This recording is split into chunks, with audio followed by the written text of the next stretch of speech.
தேமுக சார்பில் திருச்சி சிவா, கான்ஸ்டன்டைன் ரவீந்திரன் போட்டியின்றி தேர்வு செய்யப்பட்டனர். அதிமுக சார்பில் போட்டியிட்ட தம்பிதுரையும் போட்டியின்றி தேர்வு செய்யப்பட்டதாக அறிவிப்பு வெளியாகியிருக்கிறது. தேமுக கூட்டணியில் இடங்களை பெற்று போட்டியிட்ட காங்கிரஸ் வேட்பாளர் கிறிஸ்டோபர் திலக், தேமுதிக வேட்பாளர் எல்.கே. சுதீஷ் போட்டியின்றி தேர்வு செய்யப்பட்டு இருக்கின்றனர்.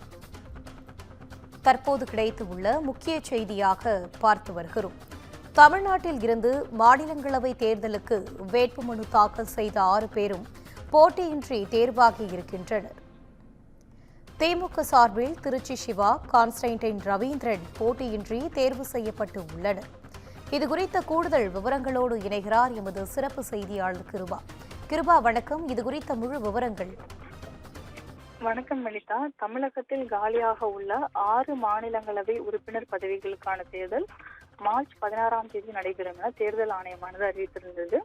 எம்எல்ஏக்கள் எண்ணிக்கை அடிப்படையில் திமுகவுக்கு 4 மாநிலங்களவை உறுப்பினர்களும் அதிமுகவுக்கு 2 மாநிலங்களவை உறுப்பினர்களும் கிடைப்பது உறுதியானது. இதில் திமுக கூட்டணியில் தேமுதிக மற்றும் காங்கிரஸ் கட்சிகளுக்கு தலா 1 இடமும், அதிமுகவில் பாமகவுக்கு 1 இடங்களும் ஒதுக்கப்பட்டன. இந்த நிலையில் வேட்புமனுவும் தாக்கல் செய்யப்பட்டது.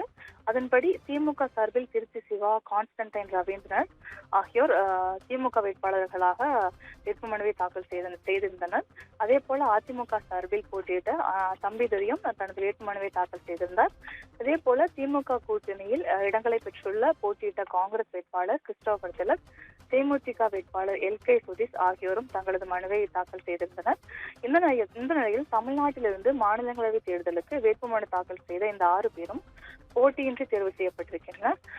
திருச்சி சிவா, கான்ஸ்டன்டைன் ரவீந்திரன் ஆகியோரும், அதிமுக சார்பில் தம்பிதுரையும், காங்கிரஸ் வேட்பாளர் கிறிஸ்டோபர் திலக்கும், தேமுதிக வேட்பாளர் எல்.கே. சுதீஷும் போட்டியின்றி தேர்வு செய்யப்பட்டிருக்கின்றனர். அதிமுக கூட்டணியில் பாமகவுக்கு ஒதுக்கப்பட்ட இடத்தில் போட்டியிட்ட அன்புமணியும் போட்டியின்றி தேர்வு செய்யப்பட்டிருக்கிறார். வனிதா, கூடுதல் விவரங்களை வழங்கியமைக்கு நன்றி கிருபா.